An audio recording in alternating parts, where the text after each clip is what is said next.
Selamat datang di Gogata Podcast. Kembali lagi dengan saya William Augusto hari ini sebagai host. Kami juga menjelaskan mini project ini kembali kami mengulangi bahwa hanya untuk talk, share, dan interact. Dan tidak lupa protokol kesehatan yang telah dilakukan secara ketat dengan memakai masker, terus hand sanitizer, dan juga physical distancing. Semoga para viewer dari Gogata Batam dan juga Pollux Metersat sehat-sehat semuanya. Oke. Tanpa basa-basi, selamat datang Pak Richie Lasedu. Yes, Apa kabar kasih. Pak? Luar biasa baik Pak William. Undangan yang salah satu undangan yang paling susah Pak Richie ini adalah salah satu GM dari Metersat Pollux Habibie. Yes. Betul ya? Udah berapa lama jadi GM ini? Sebenarnya saya mulai dari setahun setelah mulai pertama kali kita launching Pak. Pertama kali kita launching mungkin saya lebih enak mungkin panggil bro aja kali, mungkin kita seumuran deh kayaknya. Cuma saya lebih tua sedikit. Saya umur 16. Ya gini bro. Jadi memang pertama kali launching itu di 2016. Yes. Saya join setahun setelah itu. Jadi dalam kata memang dalam masa pemasaran dan pertama kali mulai kita laksanakan proyeknya kita untuk dari segi fondasi dan sebagainya. Yes. Berarti kalau misalnya bro bilang 1 tahun baru mulai, berarti bro ini bukan orang Batam? Bukan.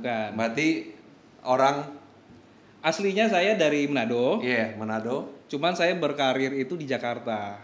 Semua karir saya di properti itu dimulai di Jakarta, dimulai di Jakarta dan terakhir pas saya join di Pollux, itu saya langsung pegang di Batam langsung. Jadi langsung hijrah. Jadi banyak perubahan yang terjadi. Ternyata wah, Batam momentumnya sangat bagus nih ternyata. Sedikit jualan ini ya, langsung tuk gitu. Kenapa milih Batam, Pak? Kan di Jakarta lebih enak. Sebenarnya gini loh. Kalau di compare ya, Jakarta itu dari segi demand-nya banyak. Iya. Kompetitornya juga banyak. Yes. Jadi otomatis dari segi supply dan demand sih masih seimbang. Cuman beberapa tahun terakhir memang saya udah melihat sendiri ya, udah sedikit oversupply. Nah, dan ini saya rasa sih, waduh ini peluang berkembang di Jakarta bagus. Cuma saya melihat ada salah satu potensi yang bagus juga, yaitu di Kota Batam. Sebelum saya join di Pollux juga, saya memang udah searching nih, apa sih Batam dari semua kota yang ada. Saya memang tahu sendiri, wah Batam ternyata punya sedikit keunikan. Memang sebelum saya join di Pollux juga, saya udah beberapa kali kunjungin Batam. Memang saya tugas juga sebelum di developer sebelumnya. Pas saya ditugaskan ke Batam, saya berpikir kurang lebih sebulan segala macam, saya putuskan oke deh, saya totalitas untuk pegang Batam. Yes. Membangun juga Batam tentunya lah. Nah, dari perawakan Bapak ini kan kelihatannya masih muda. Bagaimana pencapaian bisa sampai ke GM? Mungkin banyak orang penasaran. Mungkin ya, banyak orang penasaran. Bapak ini masih muda, udah bisa jadi GM. Berapa banyak experience Bapak di properti ini? Oke, sebenarnya kalau mau dibilang muda sih saya nggak muda-muda amat ya bro ya. Casingnya doang ya. Cuma makanya masih termasuk muda lah. Jadi gini loh. Yes. Semua orang mungkin berpikir wah saya berpendidikan saya tuh kuliah besar di daerah juga. Yeah. Cuma saya memulai karir saya, memulai profesi saya itu dari usia muda. Yeah. Jadi kalau mau dibilang yang sebar flyer di lampu merah saya udah lakukan. Masuk toko ke toko lain, ruko ke ruko lain. Yang mungkin saat ini juga diterapkan sama anak-anak selesai juga, pasti juga itu saya lakukan juga dari awal. Jadi memang basic saya itu sales. Yes. Sales. Tapi mungkin namanya ya jujur ya, mungkin saya bukan jualan profesi sales ya. Yeah. Mungkin orang berpikir bahwa wah sales itu bagian yang sudah misalnya kalau kita mau lamar di beberapa perusahaan, wah sales itu opsi terakhir lah. Yes. Dulu ya. Ya mungkin banyak hal seperti itu berpikir. Cuma memang saya pribadi memang berpikir dari awal saya merantau cacing-cacing naga-naga nih bro. Gua sukses atau enggak? Ya kan, kalau gua nggak sukses udah gua balik. Ya kan, tapi totalitas ya kan, buktiin dulu. You can get manifest. Kalau kita misalnya jadi sales gitu loh kan. Ya udah, saya jalani segala macam. Kebetulan juga saya join di perusahaan besar juga. Iya. Perusahaan besar juga, Big Five lah. Ya. Nah dari situ mungkin dapat pencapaian top sales per tahun, top sales seluruh project setahun, 2 tahun berturut-turut segala macam. Akhirnya saya dikenal juga, namanya profesi sales itu dunia kecil. Iya. Ya kan, nama saya ada dan sebagainya ya. Mungkin saya diajak juga join. Pas momentumnya ada, mungkin saya udah merasa comfort zone di sebelumnya. Saya dikasih challenge di tempat yang lain, di kota yang lain juga ternyata. Saya bilang wah ini perusahaan yang baru masih hijau lah kan. Kalau sebelumnya itu saya udah perusahaan yang sudah mature lah saya bilang. mungkin banyak hal yang sudah di backup. Kalau saya ini kan saya bisa pegang A sampai Z, itu saya bisa banyak belajar dalam hal itu. Oke, saya putuskan nggak apa-apa lah, ikhlas untuk mencoba. Iya, berarti kan nggak banyak seperti Bapak yang start from zero, tahu dari bawah A sampai Z itu sendiri gitu loh. Kan nggak banyak bahwa ada yang Bapak yang sudah di zona aman mau keluar ke zona Batam gitu. Artinya bukan zona Batam ya, zona hijau baru, challenge baru gitu loh. Dan gua sedikit salut sama Bapak. Ini awal mulai jadi sedikit dulu salutnya gitu loh. Jadi Master Sal ini kan big project yang tadi Bapak bilang top 5. Dan Batam kan populasinya nggak sebanyak itu. Berarti pasti ada challenge yang Bapak bilang tadi juga. Ini challenge baru. Boleh tahu nggak sih challenge apa yang terbesar yang Bapak hadapi selama ini? Ya, jadi sebenarnya gini loh. Pribadi ya, challenge pribadi. Kalau mau dibilang populasi Batam dengan produk yang ada, kalau mau dibilang itu dari supply dan demand masih ada, masih bagus, masih seimbang lah saya bilang. Cuman kesini-sininya kan banyak kompetitor. Banyak kompetitor untuk menawarkan dengan konsep yang sama, dengan konsep ya terserah bro ya. Jadi dengan banyak konsep yang ada. Cuman di saat saya masuk itu sebenarnya saya bilang sih manis-manisnya udah hilang sebenarnya. Karena kenapa? Bukan hilang, sudah lewat lah. Pertama kali kita penjualan kan 2 tahun langsung hampir sold out kalau saya bilang lah waktu itu. Tapi memang setelah itu mungkin ada sedikit pembatalan dan sebagainya. Cuma total itu saya bilang sukses. Karena memang momentumnya sangat bagus. Nah, jadi pas di saat saya masuk memang lagi terjadi kesulitan krisis marketing. Ya kan, kepercayaan trust customer terhadap proyek kita berimbas terhadap marketing. Banyak isu bilang, wah ini proyek Mesestart Polak Sabibi nggak dibangun ternyata. Karena kan dari pertama kali penjualan sampai pas saya masuk tidak ada sama sekali progres proyek waktu itu. Bukan tidak ada sih, kita lagi mempersiapkan kontraktor, main kontraktor dan sebagainya, perhitungan dan sebagainya. Berarti dilihat dari casing depan. Jadi jujur ya, saya pertama kali itu survei itu dari kotanya dulu. Kotanya kalau saya bilang sih oke lah. Dari si kota saya udah mantap proyeknya. Nah mungkin saya juga suka sedikit sharing lah sama teman-teman kantor dan sebagainya. Kenapa saya join di sini? Karena di saat itu penjual lagi susah-susahnya. Padahal perusahaan sebelumnya saya lagi di atas-atasnya loh. Lagi top-topnya. Kok lu mau sih masuk di proyek ini gitu loh, yang notabene penjualan lagi stuck waktu itu ya. Dry season lah kalau saya bilang lagi stuck. Apakah bisa jadi hero atau zero? Momentum itu pasti ada pemikiran di situ kan? Saya pemikiran simple aja. Kalau naik 1 penjualan berarti saya ada prestasi. Kalau saya masuk perusahaan yang sudah bagus banget terus penjualannya drop, kamu kan dikejar. Pasti dilihat, wah lu gak prestasi dong. Itu simpelnya aja. Wah ini susah, berarti saya ya minimal naik 1-2 penjualan masih bisa lah. Kan lagi di bawah kan. Nah saya rasa sih dari situ juga. Kedua, karena ini saya lihat wah konsepnya bagus nih. Saya survei, Batam belum ada kompetitor. Dan saya lihat orang di balik ini siapa. Ya kan, dan konsep-konsepnya. Jadi saya melihat satu project bukan cuman satu paketnya aja. Saya mau lihat totally seperti apa sih master plan-nya sampai 10 tahun ke depan seperti apa sih? Ya kan? Dilihat dengan kondisi Batam yang ada, ya kan? Nah, kalau mau dibilang dari supply dan demand, kalau mau dibilang supply lebih banyak, karena tadi Bro bilang sekarang masyarakat Batam 1,3 lah kurang lebih yang terdaftar, kurang lebih memang tidak bisa dibilang banyak dalam proyek yang sudah sangat banyak saat ini. Cuma kan Batam bagi saya ya, ini suatu kota yang seksi, Bro. Seksi apanya nih, Bro? Di mata semua orang. Oh, di mata semua orang. Seksinya apa? Ibaratnya gini loh. Kita konteks ya. Kita lihat bilang sesuatu, wah seksi, semua orang akan memandang. Ini project kita bilang seksi. Saya nggak bilang seluruh dunia ya. Seluruh Indonesia pasti tahu yang namanya Batam. Potensi Batam kedepannya pasti lebih bagus dibandingkan beberapa kota-kota yang lain. Saya udah survei sebelumnya. Dan juga ya kita nggak bisa bohong lah ya. Singapura sangat dekat. Kita bergantung juga sama mereka. Ya kan, dan saya tahu di sana tuh demand-nya masih banyak, sedangkan supply-nya sudah berkurang. Mau nggak mau mereka lirik itu harganya kita jauh lebih murah dengan propertinya mereka. Jadi kalau bilang kesempatan masih bagus untuk di Batam. Karena kan banyak orang yang kita beranggapan kita dua ini kan tidak dilahirkan di tanah Melayu. Kita kan, gua orang Medan, lu orang Manado. Setiap teman-teman gua yang datang pasti yang lirik pertama itu jalan. Jalan Batam tuh gede-gede. Ya kan? Primadona, dan juga yang kedua yang seperti Bro bilang orang Singapura. Kita mungkin agak sombong gitu loh ke Singapura itu kayak pergi kencing aja lah gitu loh, pergi kencing balik. Jadi lu enak ya ke Singapura. Ya gue setuju dengan kota pariwisata dan lain sebagainya. Tapi kalau misalnya kita bilang properti di Batam itu kan bukannya banyak itu ya. Pandangan lu di masa sekarang itu properti itu bagaimana? Sebagai gini loh, setiap developer itu bikin suatu properti mau apapun itu ya, mau landed house, mau ruko, konsep-konsep komersial lainnya itu pasti udah melakukan survei. Dari segi survei pasti itu sudah ada basicnya seperti apa dan itu akan dipasarkan dengan konsep seperti apa. Karena pada prinsipnya kita satu kali udah maju nggak bisa mundur nih. Tapi sekali maju, kalau gagal udah gagal total saya bilang. Nah, cuman saya bilang semua kawan-kawan developer pasti udah survei semuanya, tingkat kebutuhan dan sebagainya. Nah, kita bilang dari segmen pasar dulu ya. Kompetitor kita tuh bukan cuma apartemen ke apartemen. Kompetitor kita pun bisa dibilang sesama landed house atau ya mungkin dengan konsep ruko atau dan sebagainya, kios dan sebagainya. Cuma kalau saya bilang di sini khususnya Batam, segmentasi pasar untuk apartemen yaitu secondary needs. Saya pisahkan dulu ya. Setuju gua. Kalau untuk apartemen, untuk rumah landed house itu dia primary needs. Orang di apartemen yang mana mayoritas ya, yang saya lihat dari profilnya mereka yang di tempat kami, orang yang sudah punya rumah di apartemen dulu. Jarang orang di apartemen baru rumah. Setuju. Nah, saat ini kita nggak tahu itu untuk beberapa tahun yang akan datang. Itu yang terjadi di Jakarta. Jakarta tahun 90-an awal itu banyak orang bilang itu anak kedongan tuh anak orang kaya.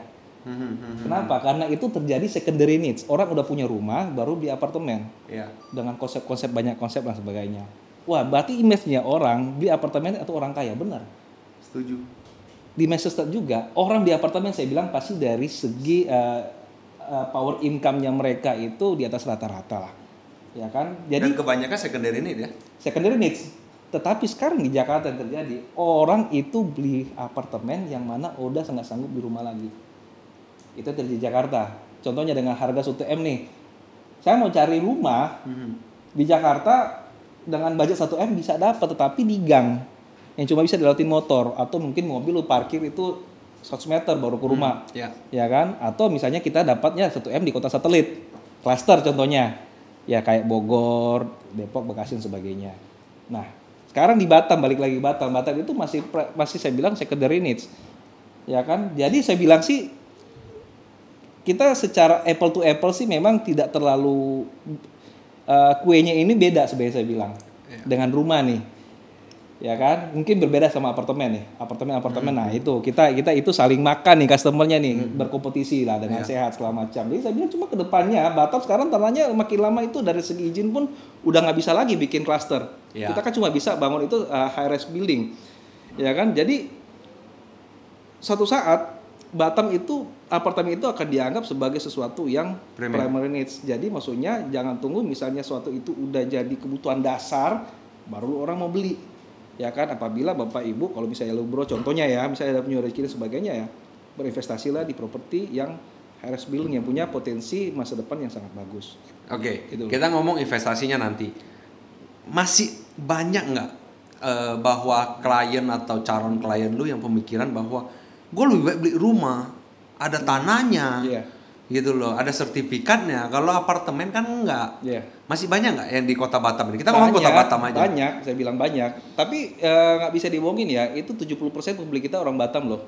Iya. Orang Batam. Itu yang buat gua shock loh. Jadi gini loh, sebenarnya gue bilang dari segi secondary needs. Beda orang misalnya punya uang pas-pasan 1M, yang pasti gue akan beli rumah deh. Ya kan, itu mending saya info ke semua tim, saya bilang jangan usah dipaksakan ke mereka, takutnya suatu saat investasi bagi mereka kan nggak benar, atau misalnya bisa mengakibatkan sesuatu yang tidak puasan sebagainya. Pasar itu masih banyak, jadi saya bilang pasar secondary needs yang apa namanya, yang butuh untuk namanya high rise building, kan kita kan di apartemen kan dua sisi nih, untuk dipakai sendiri end user ataupun bisa investasi. Jadi saya bilang itu pasar untuk secondary needs itu khususnya pasar di Batam itu banyak saya bilang bro.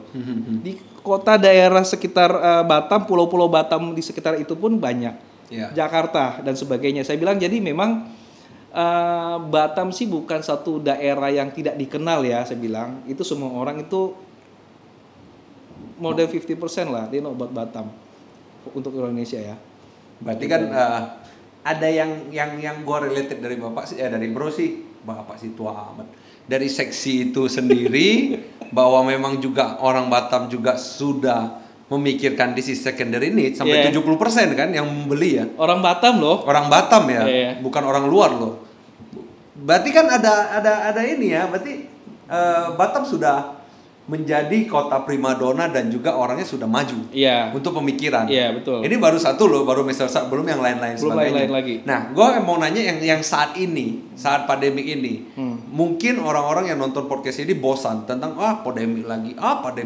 Tapi tidak bisa dipungkiri bahwa pandemi ini ada dampak yang kena di semua lini.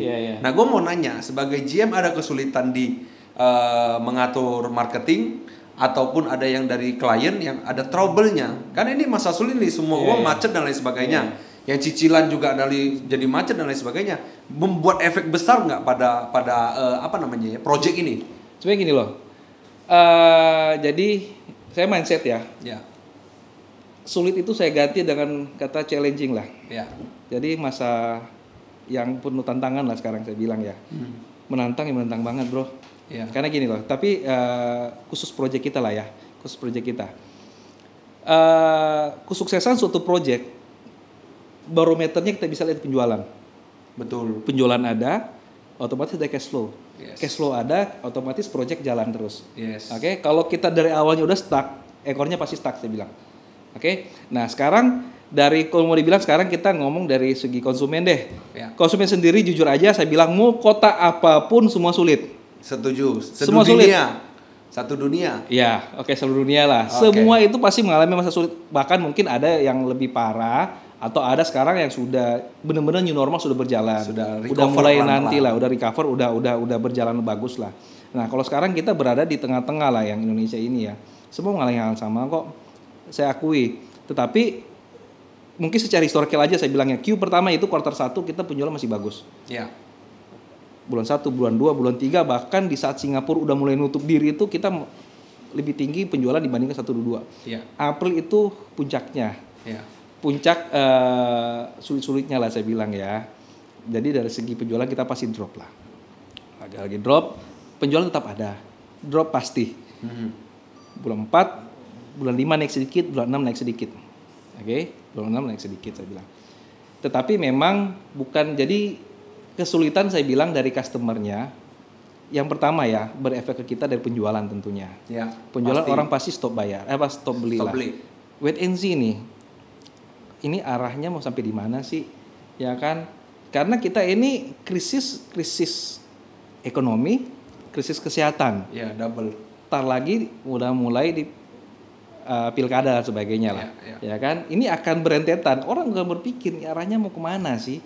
Satu. Kedua, orang yang sudah beli pun cash flow-nya mereka pun terganggu. Nah, ini yang nanti gue mau bahas ini. Ini menarik jadi banyak hal sih. Jadi maksudnya saya bilang, mungkin kita dari segi project saya bilang sih itu kita sudah lewatin masa pahit-pahitnya lah, pahit-pahit kata dalam kata. Cost kita paling besar di project. Kita sekarang tinggal finishing. Jadi pengeluaran sih sudah nggak banyak sih sebenarnya. Untuk masih momentum kita di saat udah pandemi seperti ini, project kita udah mau 100% lah. Jadi masa sulitnya kita sudah lewatin lah. Sekarang kita berpikir gimana caranya untuk recovery lah saya bilang. Gitu sih. Berarti kan udah pencapaian sementara itu sudah mencapai finishing. Tapi kan kembali lagi gue bertanya di sisi klien ini kan, apa yang dikasih master, ada program baru nggak? Gue cicilan ini bisa aja pilot gue. Bisa aja pilot. Ini kan kita ngomong pandangan viewer ya, pandangan juga kliennya Mr. Sak. Pasti dong ada yang dari 200 yang beli apartemen, pasti ada dong 3 yang gue susah nih bayar nih, gue pasti udah chaos ini. Mau sekaya-kaya apapun pasti susah, pasti ada yang susah. Yang mau gue nanya bagaimana lu overcome itu? Jadi ini kan kita ngomong konteksnya di saat udah apa ya, lagi konteksnya di saat orang yang sudah beli maksudnya kan? Iya, yang sudah beli ya, belum kita yang menjual, yang akan beli nantinya. Jujur aja saya bilang sih banyak sekali yang ngomong seperti itu. Jadi gini saya bilang ya, saya kan punya tim sales banyak. Tim sales saya banyak. Saya lihat nih, di bulan April bulan Maret lah, saya udah berpikir kayaknya memang saya akan ngalamin itu susah jualan. Sales saya itu banyak. Semua sales tim saya itu masuk, semua itu mereka masuk jadi collection ada collection itu untuk halo Pak Bu, apa kabar? Bapak punya kewajiban sekian nih untuk cicilan sekian. Biasa kita ada tim itu ada 5 orang. Kita masukin 25 orang situ. Iya. Total 30 orang. Jadi fokus satu orang 10 konsumen atau sampai 20 konsumen. Kan menjadi nyebelin. Jadi gini loh, jujur aja saya bilang, saya pribadi treat mereka, kita jangan terlalu, kalau kata kasarnya jangan langsung to the point lah. Berarti Pak, apa kabar dulu, apa kabar, baru jaga kesehatan Pak ya, segala macam. Karena jujur aja ya, mungkin mental yang tenaga untuk collection yang realnya kita beda dengan sales. Tahu sendiri lah, sales itu mulai jawab, halo Koko, apa kabar, jaga kesehatan terus ya. Perkenalkan saya ini contohnya si A, contohnya saya sebelumnya sales, cuma saya ini diperbantukan untuk ini. Koko punya tagihan loh, gini. Sayang apabila kita memberikan suatu denda dan sebagainya. Berarti lu lebih dia pendekatan. Hari ini oke deh, coba saya discuss dulu 1 minggu ya, akhirnya bayar. Toh saya gila, ternyata progres orang aging itu sesuatu yang tidak terkolek, ngecil jadinya. Jadi ngecil. Iya. Di masa pandemi padahal loh, tetapi memang yang request itu banyak. Semua itu kita datakan, saya lihat case masing-masing, saya bedah semua. Oke dah, kita restrukturisasi, kita reschedule semua. Itu loh. Tapi kita udah menghitung namanya NPL dan sebagainya lah. Berarti yang tercapai kan banyak. Kira-kira Mr. Sakdi kapan siap? Oke. Kalau mau dibilang siap, dalam 1 bulan atau 1,5 bulan lah ya, target kita udah mulai undang untuk untuk ngundang serah terima. Udah mulai serah terima. Jadi mulai tower 1 bertahap, tower 2 bertahap, tower 3 kita akan undang serah terima. Sebenarnya memang kemarin bulan-bulan Maret target kita, cuman memang jujur aja target dari proyek kita memang tidak tercapai 100% karena banyak masalahnya dari segi pengiriman suplai barang dan sebagainya dari luar. Dan juga pembatasan tenaga kerja, project untuk manpower, itu dibatasin waktu itu. Jadi waktu itu biasanya contoh aja, misalnya 500 orang langsung masuk, kita cuma nggak bisa sama 500 orang, cuma bisa 200 orang, karena harus social lisensi dan sebagainya. Otomatis jam kerja kita panjangin jadi 24 jam, bikin jadi 3 shift, yang biasa 2 shift jadi 3 shift. Tetapi itu pun tidak bisa 500-500-nya sehari, memang jadi saya bilang agak sedikit lambat. Tuh, ya itu dari segi manpower dan juga supply barang. Tapi itu kan maksudnya gua ngerti sih bahwa mungkin ini adalah dua segmented, yang satu mungkin yang akan selalu tidak agree untuk ini, bahwa satu yang bisa mengerti. Nah, ini gua bedakan dulu di sini ya. Cuma ini pandangan gua pribadi, it's okay karena ini kan tidak bisa dielakkan. Daripada lu memaksakan, lo kok kata Mr. Sal nggak siapnya bulan ini, kok nggak siap bulan ini, terus kena corona, klaster baru, kita harus memikirkan sampai sana gitu loh. Ya tinggal pendekatan kan, tapi kan pasti ada yang orang mengerti dan nggak mengerti, tinggal jadi, itu saja kan. Gini loh, kita memang waktu itu sedikit memaksain ya, kita mau bikin preparation untuk serah terima di Maret ke April, serah terima. Kita pernah pasang umbul-umbulan sebagainya. Kita jujur aja sempat dilarang sih sama Pemkot. Kita mau bikin acara serah terima dan sebagainya, tidak bisa membuat event. Ya bro, tahu sendiri orang event ya. Nggak bisa sama jadi host sekarang udah banting setir gua. Lucuan sekarang ya. Ya ngikutin lah ya. Ya satu. Jadi memang kita juga follow up ke customer, Pak, Bu, unit Bapak Ibu sudah siap untuk serah terima segala macam. Dari 100 kita undang, nggak sampai 10 yang mau datang. Iya, karena ada ketakutan sebagainya. Itu lagi puncak-puncaknya. Iya, banyak faktor. Apalagi orang luar kota nggak bisa lagi, aksesibilitas itu terbatas.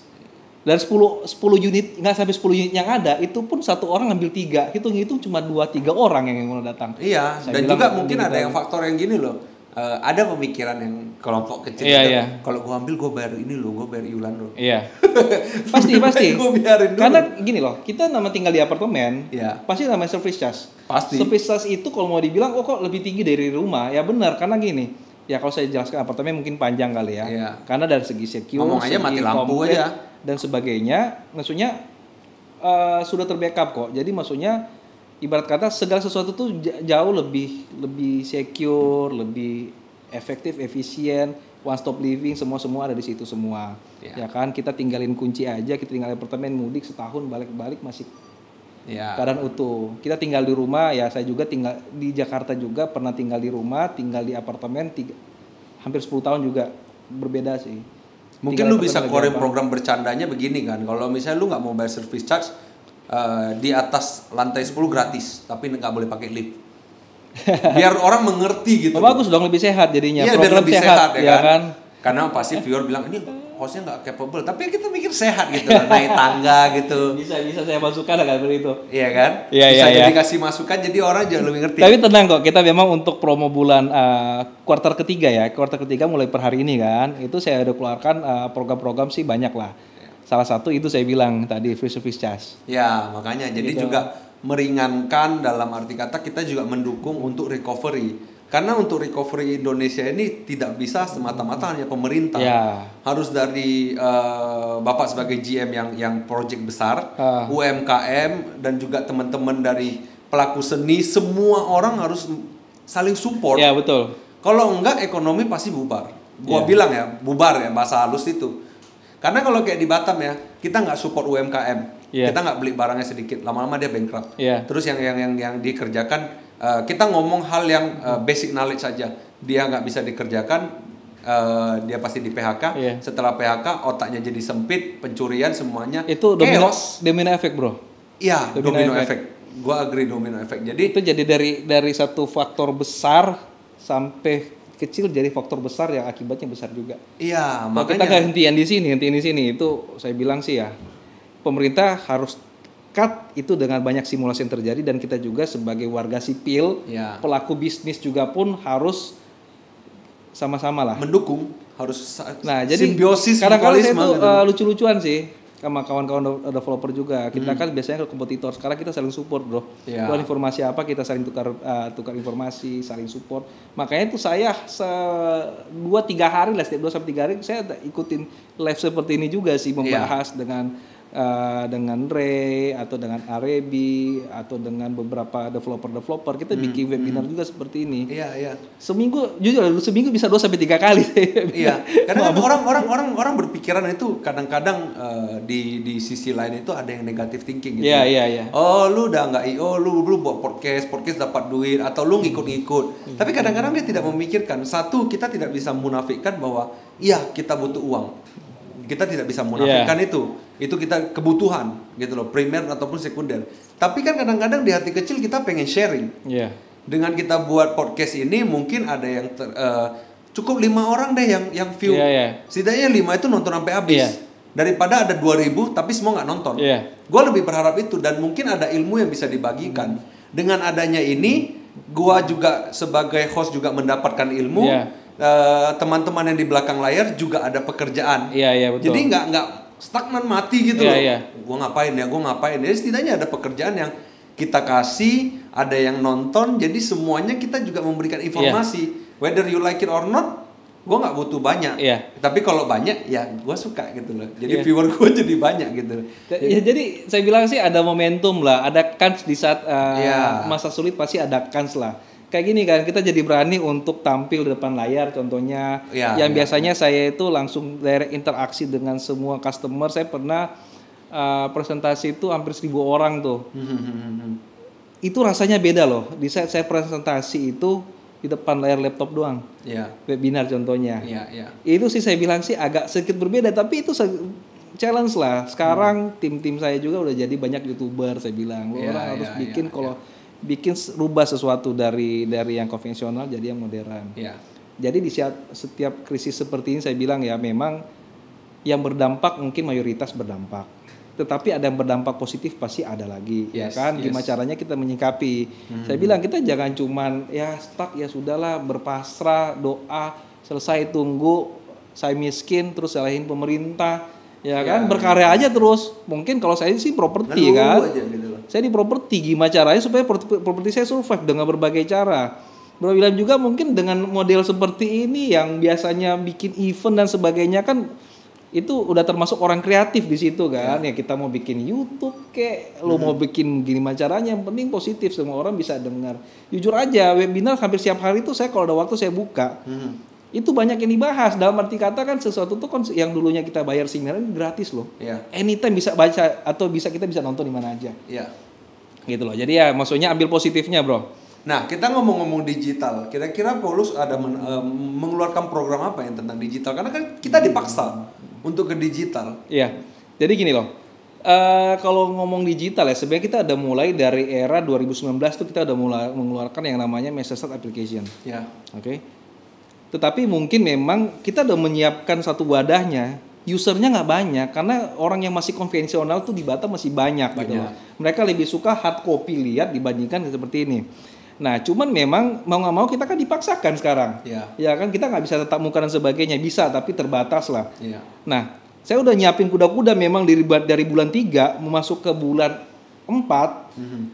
Semua digital, bro. Semua digital. Dalam arti kata gini, kita dari segi pertama dulu nih ya, untuk mencari database. Semua itu kita ya tahu sendiri ya, salesnya Polak, semua mall pasti ada. Ya kan, semua mall ada saya bilang, bahkan di Medan, di luar kota Medan, Palembang, Pekanbaru, Tanjung Pinang, Pontianak, Jakarta saya sewa 6 bulan. 6 bulan ada yang beberapa saya perpanjang lagi 6 bulan, ada yang langsung tutup. Kita sangat agresif di seperti itu. Itu saya bilang dari proporsi penjualan kita konvensional 80%, 20% itu digital. Itu jalan. Sekarang udah nggak bisa, saya balik 80% digital, terus 20% itu di konvensional. Konvensional masih tetap ada. Jadi setiap hari saya report, saya cuma lihat nih anak-anak nih, kalian itu iklanin di mana lagi, di mana. Jadi itu media yang saya minta minimal 3 media pengiklan kalau kita harus mengiklan. Responnya seperti apa? Terus kita YouTube, jadi anak-anak tuh kreatif semua sekarang, bikin YouTube, jadi YouTuber lah saya bilang sekarang. Dengan berbagai keterbatasan mereka bisa ternyata. Toh mereka bisa jualan di situ. Terus dari sosial media tentunya, sosial media kayak Instagram, Facebook dan sebagainya. Live dan sebagainya itu mereka tuh sudah kreatif lah. Harus dipaksakan, kebetulan kita kan jiwa muda semua, kita ini pokoknya milenial lah. Dipaksakan dan berhasil saya bilang. 95% penjualan kita bulan April, Mei, Juni, April, Mei, Juni, itu kita 95% dari digital. Oke, dari situ pun outputnya seperti apa? Report kita semua pakai yang namanya ada satu aplikasi namanya Polsel segala macam. Report itu semua pakai aplikasi. Saya cuma buka di handphone reportnya. Oh kayak gini. Terus kita punya Masterset application itu semua tentang produk, tentang promo, show unit, harga, price list sampai stok semua ada di satu genggaman aja. Tinggal pilih, klik mau unit yang mana, view mana, segala macam, harga langsung keluar sampai dengan proses pembelian bisa melalui handphone. ISP, surat pesanan kita menggunakan ISP semuanya, jadi udah paperless. Dan kita pun memang semua update project kita dalam satu aplikasi yang ada. Gitu. Jadi memang udah ada aplikasi, cuma lebih portionnya lebih banyak di digital sekarang. Ya pasti, mau nggak mau bro. Tapi kalau gua mau jadi orang awam deh, kan ada yang viral tuh di kota Batam itu setiap lewat ada lampu gitu. Itu sebenarnya program apa? Untuk mau mancing, menghabiskan listrik atau apa sebenarnya? Memang boros-borosin aja. Enggak. Jadi ini kita cuma tunjukin eksistensi lah. Jadi gini, di masa sulit kita tetap on kok, kita tetap hidup gitu kan. Ini sulit loh sekarang saya bilang. Mungkin semua developer lagi teriak-teriak, ya kan? Tetapi kita tunjukin bahwa kita tetap eksis. Bahwa misalnya apa customer yang sudah titip amanahnya untuk diinvestasikan tempat kami, kami ada, ya kan? Bapak Ibu masih mau perlu cari properti, kami ada, ya kan? Dan memang jadi ada logo PP, yaitu dari kolaborasi dengan main kontraktor kami, PP, PT PTBK ya, itu punya PP, tapi itu setiap 2 minggu mau dirubah inisialnya. Kan udah 2 bulan ini kalau nggak salah, sebulan sampai 2 bulan ya lampunya. Enggak, baru sebulan sebenarnya sih. Cuman kan sempat mati karena powernya itu belum tersupply dengan baik. Ini udah apa? Nanti kita mau ganti. Mau ganti apa nih? Ada hint sedikit nggak? Ya pasti inisial dari petinggi kita lah. Bukan petinggi lah, mati kata founder-foundernya kita lah. Situ. Kalau ada yang ulang tahun boleh nggak sih titip di sana gitu? Kayaknya agak berat ya bro ya. Iya kan asik gitu loh. Sebagian promosi. Kalau misalnya belum bereksistensi kita bilang sebagai milenial. Kita memikirkan sebagai positifnya ya kan. HBD yang namanya cuma boleh 4. Maybe Budi, maybe Eri, jangan ya William Augusto Wijono, repot dong ya kan. Tapi kan menjadi satu keunikan ya. Memang kita akan menyesuaikan dengan kondisi yang ada. Cuman kalau atau seasonal. Ya seasonal. Kita tidak komersilkan seperti itu bukan Videotron brother. Tapi kan ada beamnya di atas. Di atas sih kita tetap jadi 4 tower kita juga pasang lampu sorot nih. Yang 4 tower kita pasang lampu sorot. Emang keren sih sebenarnya. Gue mau nanya Master Sal ini boleh dibeli sama WNA nggak sih? Itu kan ada problem yang beberapa tahun yang gue pribadi, gue nggak terlalu jelas, gue nggak bisa sampaikan WNA nggak boleh beli apartemen dan lain sebagainya. Ya, jadi gini loh. Sebenarnya tuh hampir semua daerah ya di Indonesia itu punya masing-masing tingkat kesulitan. Ya, punya regulasi masing-masing. Ya, dan saya bilang sih kalau di Batam sih memang ada sedikit keunikan karena izin tahu sendiri kan punya 2 bapak dan sebagainya saat itu. Ya. Cuman karena memang kita kan harus terbuka dengan Singapura. Ya. Ya kan kita lihat nih, jangankan apartemen rumah pun sekarang kan memang sebelum zamannya masanya kami itu WNA bisa beli kok segala macam regulasi. Tapi kan harus nikah dulu. Nikah dulu masalah, sama gini, orang WNI dulu ya. Dulu. Kalau sekarang kita kan memang menggunakan option agreement. Ya. Option agreement itu jadi sertifikat masih atas nama Polak sendiri, dititip dan kita tanda tangan di atas notaris. Bukan cuma tanda tangan di bawah tangan di atas notaris. Jadi apa namanya? Jadi gini loh. Sertifikat itu atas nama Polak Habibi. Sama Polak Habibi. Contohnya si Pak Budi beli nih, Pak Budi orang Singapura. Ya. Beli atas apartemen kita atas nama Polak Habibi, tetapi dia punya hak untuk menjual kembali dan menyewakan. Titip nama. Tanggungan. Boleh dibilang tanggungan. Tanpa dikenakan biaya, dia cuman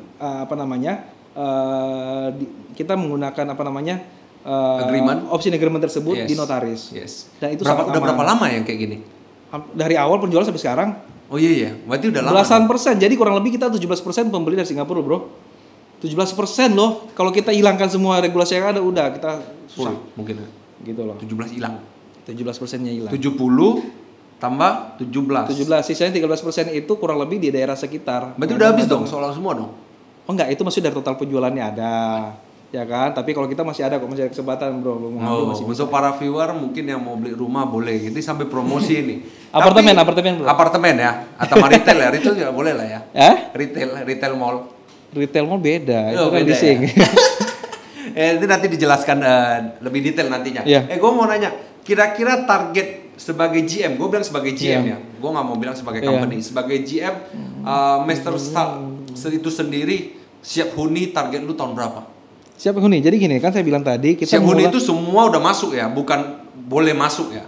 Oh, jadi sebenarnya gini sih.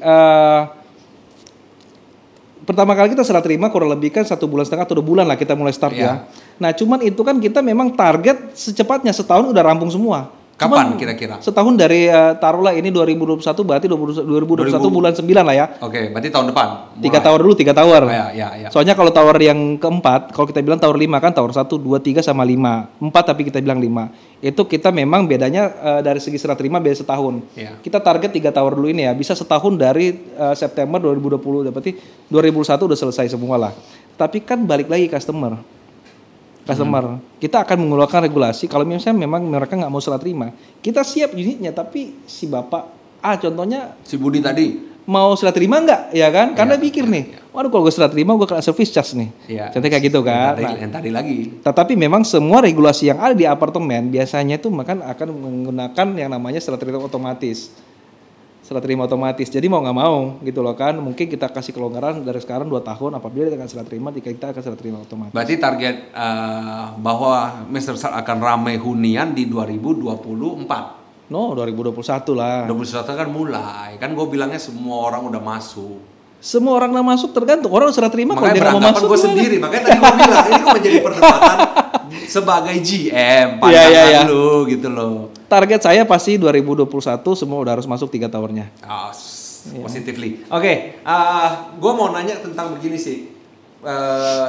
Gue mikir susah sih sebenarnya, walaupun ya mungkin banyak orang pengen tahu apa bedanya Master Salt dengan si A, B, C yang lain di Kota Batam. Apa super bloknya? Jadi gini, mungkin saya bilang ya itu dengan ini konsep. Ini relatif ya, kita mau relatif, tapi pandangan Bapak. Jadi gini, kalau untuk Master Salt sendiri ini kita merupakan konsep super blok pertama kali yang ada di Kota Batam dan terbesar di Kota Batam. Sebenarnya yang kedua, yang pertama nggak jadi. Gimana? Ya nantilah off cam kita akan ngomong lah nanti. Ya mungkin ya, tapi maksudnya bukan nggak jadi, mungkin nanti mungkin lagi delay dan sebagainya. Saya positif kok. Oke. Tapi mungkin kalau bilang kita yang pertama yang benar pertama, tapi jujur aja saya pun harapkan developer lain juga akan datang ke Batam membangun supaya Batam kan makin lebih bagus lagi. Satu, kedua itu kita memang saya bilang dari segi lokasi kita kemudian masih ring 1, masih Batam Center. Ya kan ring 1 itu kalau saya bilang mungkin di daerah Batam Center ya Polak Sabibi, Mesa Sabibi, dan juga kawan yang satu lagi Oxley segala macam ataupun One Resident masih bilang masih ring 1 kan. Ya, masih ring 1 semua rata-rata. Nah, itu terus juga memang kita saya bilang sih kita komitmen. Karena memang nggak gampang loh kita bangun itu tower di atas mall. Contoh kita stand-alone building ya. Saya pasarin 1 tower aja itu dari segi pembangunan nggak susah. Ini 4 tower berdiri di atas mall. Kita harus bangun bukan ini atas tanah, atas tanah. Semua itu harus berbarengan kita bangun. Itu nggak gampang. Itu saya bilang sih jadi gini loh. Kenapa sih kita berbeda? Karena kita punya komitmen. Jadi kita nggak hanya sekedar jualan aja. Kita komit untuk bangun. Kita komit untuk memberikan sesuatu, maksudnya kepastian dari investasinya mereka. Kan yang lain juga komit. Yang lain yang tetangga merek-merek lain kan juga komit. Ya komit. Cuman memang ya gimana ya bro? Tahu sendiri. Lu yang membedakan lu setiap tower ada kolam renang atau apa gitu. Atau apa yang spesial. Oh, pastilah. Gitu. Jadi gini itu dari komitmen lah ya. Terus juga kita. Dan juga jujur aja kita dari segi dari saya bilang tadi fasilitas. Kita memang tidak tiap tower. Kalau tiap tower itu akan jadi kolam ikan kecil-kecil, bro. Iya, kolam ikan. Iya. Jadi 3 tower yang ada kita gabung dalam satu tower dalam kolam renang yang besar. Kita ada gym, sauna, spa segala macam kita ada di situ. Dan juga kalau mau gym yang besar segala macam kita ke mall segala macam. Jadi saya bilang tuh one stop living, one stop business, one stop entertain, one stop shopping lah, semua ada di situ. Dan juga kita tower 5 kan di atasnya kita ada kolam renang. Iya. Jadi nggak usah jauh-jauh lah orang Batam selfie jauh-jauh ke IBS bayar 6 juta per kamar per malam kan. Ya kan datang aja ke Mesa Stad ya mungkin sebagai penghuni tentunya. Tinggal apa segala macam selfie dan sebagainya. Sky Lounge juga ada. Nah, gua potong. Berarti kan ada program-program yang memang unggulan untuk di ini. Nah, gua mau nanya tentang momentum ini. Kan banyak ini isu-isu yang disampaikan. Jadi gua bilang isu ini karena gua nggak tahu berita ini real atau enggak. Makanya gue nanya ahlinya, GM Master Sal gitu loh. Bahwa momentum sekarang tepat untuk berinvestasi properti.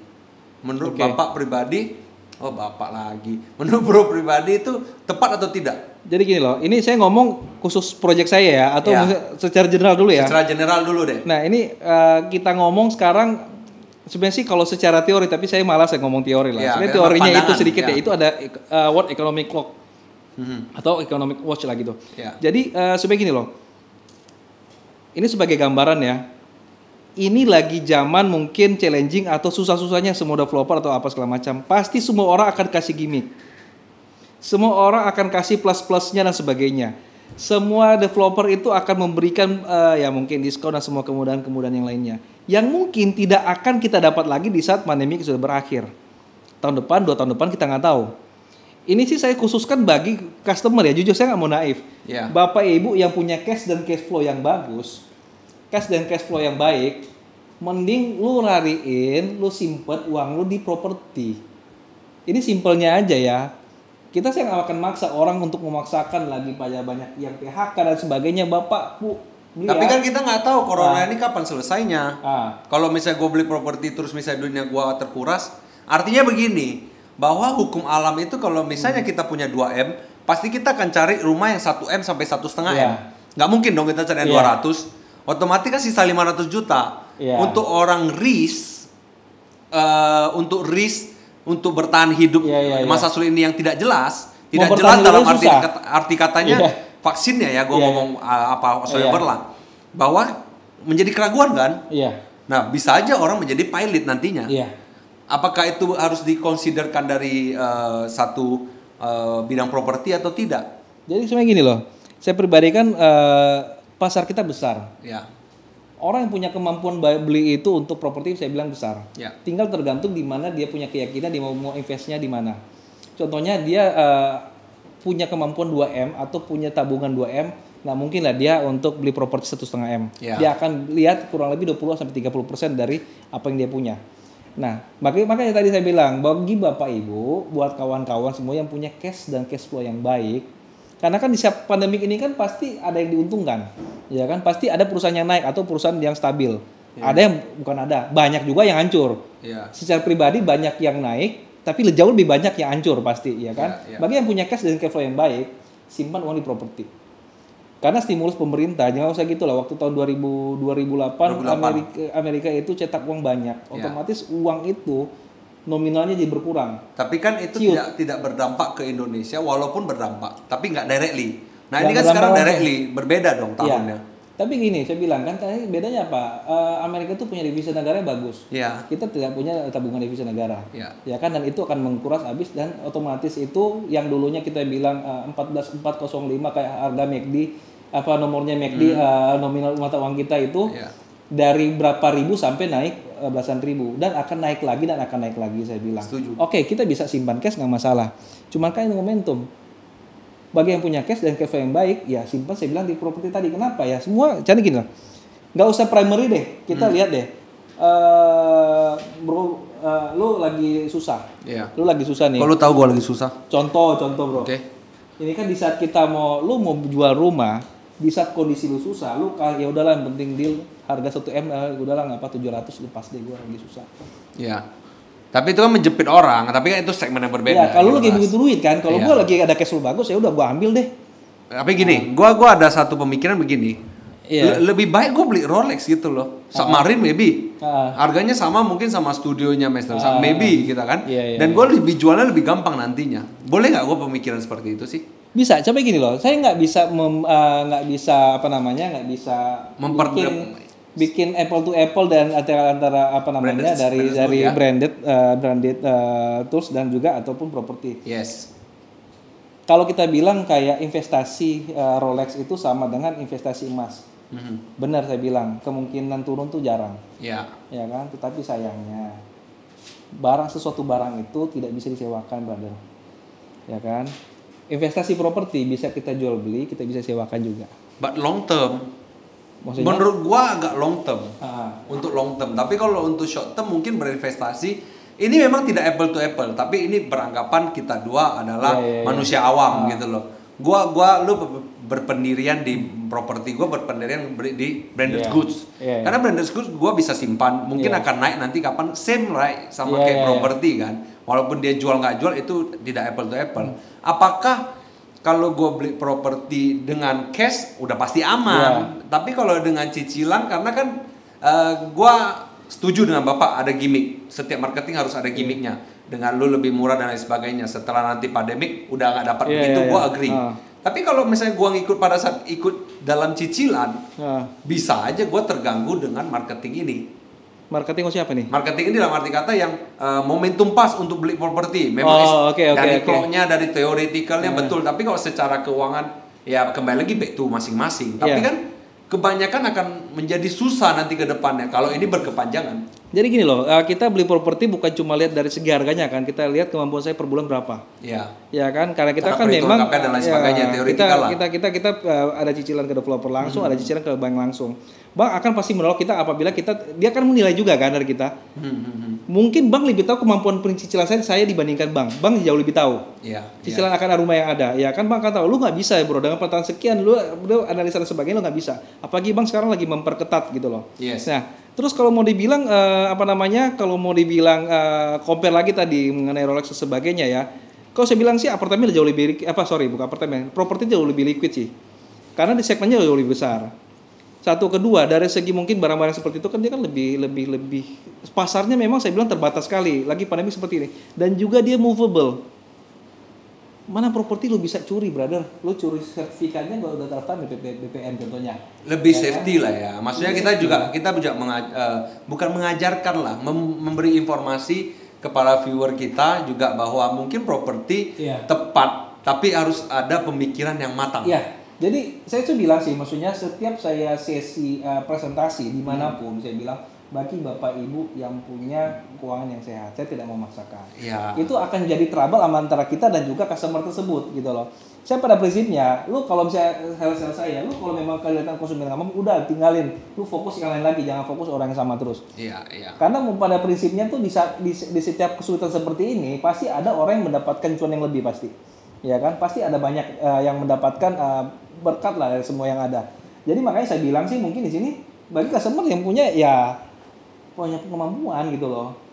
Ya entah mau secondary market kah atau mau primary market kah, Ya kan, secondary market yang rumah tadi. Kalau gua mau jual rumah, kalau gua lagi nggak BU, mau jual nggak jual, ya terserah.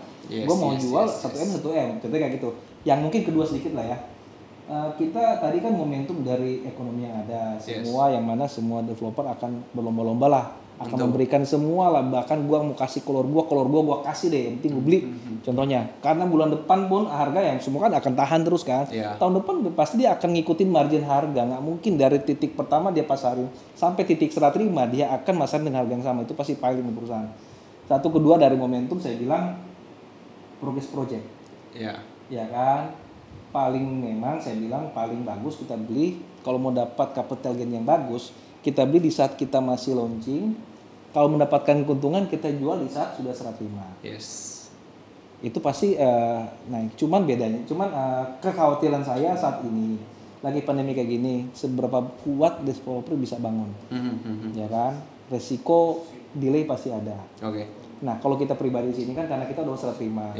Kondisi lagi sekarang kita lagi tahan harga, kasih banyak penawaran. Di saat sudah serah terima, mallnya sudah rame, udah jadi tempat bro untuk ngopi-ngopi dan sebagainya, kita ketemu di situ. Apartemen udah rame, rukonya semua udah rame, 24 jam hidup. Sekarang ada kafe kan. Itu otomatis dia akan naik nih. Dan dari pasar secondary itu akan naik semua.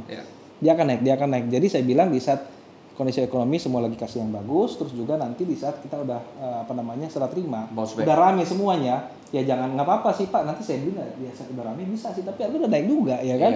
Kalau memang nggak kalau misalnya saya ada duit sekarang ya saya beli, contohnya kalau saya ada duit, kalau nggak ada duit ya gua nggak mau maksain, jangan loh, nanti kita dosa loh kalau dia nggak bisa cicilan. Terakhir bro, singkat aja program unggulan dari Pollux yang ditawarkan ada nggak? Oke, yang pertama singkat lah ya. Diskon langsung. Diskon langsung. Ya kan, saya mau beli berapa persen tapi banyak. Jangan-jangan kita kasih diskon langsung. Terus kita nggak ada embel-embel ya, diskon langsung. Cuti bayar. Bayar booking fee, DP langsung cuti bayar. Cuti bayar berapa lama? Nanti bisa. Ya. Mau tahu kontak langsung. Terus saya bilang itu free service charge. Free service charge ya setahun lah ya saya bilang ya. Kita udah ngomong free service charge. Jadi banyak developer yang memberikan free service charge tapi serah terima masih 3-4 tahun lagi kan. Tapi kita kan udah sama serah terima. Jadi itu saya melihat orang kekhawatiran di saat dia udah beli service charge-nya besar brother gitu loh. Kita kasih free deh. Ya kan? 3. Yang keempat ada? Kita langsung kasih hadiah langsung TV sih sebenarnya. TV. Lu booking gue langsung kasih. Sip. Mungkin acara ini juga ekstra 1 AC. Mungkin ya, TV dan AC. Gua bercanda. Segmen terakhir Pak, kita ada satu segmen adalah 3 kata. Jadi 3 ya? 3 kata ini. Jadi per 3. Karena go kata, 3 kata. 4 kata juga bisa sih sebenarnya. 3 kata untuk Bro Richie. Go kata gue pikir 5 kata. Ya janganlah. 3 kata untuk lu sendiri. Gua? Apa nih? Tentang pribadi saya nih. Pribadi lu. Aduh, gua ngomong. Cepat ya. Ikhlas. Sayang istri. Pastilah. Iya. Bukan saya istri, sayang keluarga. Sayang itu keluarga. 2 kata, Bro. Sayang keluarga. Kan 3 kata ya. Itu saya. Saya ikhlas. Saya sayang keluarga. Kedua saya tetap never give up lah. Never give up. Jadiin 1 lah ya. 3 kata untuk Master Start Batam. Master Start Batam ya. Komitmen. Superblok. Habibi. The legend. 3 kata untuk Go Kata Podcast terakhir bro. Go Kata. Unik. Terus berani. Momentum. Thank you so much bro waktunya. Gua appreciate banget. Satu GM mau datang ke Go Kata Podcast ini, udah mendukung kami untuk berkarya. Gua thank you loh, udah saya diundang karena jujur aja pas Bro William undang saya ini, saya masih ada sedikit memori baik lah ya, karena di saat kita bikin event kemarin, saya tidak bisa bilang itu sukses, tetapi di saat kondisi seperti itu saya anggap sukses lah. Ya kan? Karena jadi kondisi sulit itu ya yang kita tahu doang gitu. Kondisi sulit itu hujan deras bro. Berarti nanti gua ada pertanyaan selanjutan lah. Mungkin kapan buat event properti lagi? Tapi pasti. Karena gini loh. Saya harus full branding untuk menjaga eksistensi, tetapi jujur aja saya harus mengikuti juga program pemerintah yang ada, mengikuti protokol yang ada. tidak untuk pengumpulan massa dan sebagainya. Tapi ini salah satu event saya bilang loh. Yes, tapi kedepannya event secara fisik itu pasti ada, harus ada. Yes. Ya dong, kita serah terima dong. Jangan ya lupa kan? Gogata ya pastinya tenang. itu. Aman, Thank you, Siap, Bro thank you Richie. ya buat pendengar-pendengar sahabat dari Gokata, thank you juga sudah join di tempat kami di sini hari ini. Oh ya, mungkin sebagai sedikit tambahan ya, talk show kita juga ada webinar. Nah, itu tentang membahas tentang mall lifestyle kita di Messestart, seperti apa sih target segmennya kita, seperti apa sih, ya kan? Nah, jadi di situ akan dihadirkan The Queen of Mall. Nanti akan kita umumkan lah dari akun resmi kami dan juga direktur marketing kami dan juga host kami juga salah satu direktur marketing kami juga yang sangat berpengaruh. Jadi thank you untuk para viewer, jangan lupa nonton hari Jumat sebelum podcast nonton dulu dari Polux Messestart, itu ada webinar. Jam 2. Oh, iya, tempat lu jam berapa ya? Gua jam 4. Oh, jadi nonton dulu di sana, baru di sini. Siap. Jadi itu jangan lupa nonton tentang lifestyle, good lifestyle. Anyway, gua harus tutup. Thank you so much untuk para viewer dari Gogata Batam dan juga Polux Messestart. Jangan lupa like, share, and subscribe di Instagram kami. Dan juga bantu kami untuk subscribe di YouTube kami, Gogata Event Planner, untuk kami tetap berkarya. Stay safe, stay healthy, and stay at home.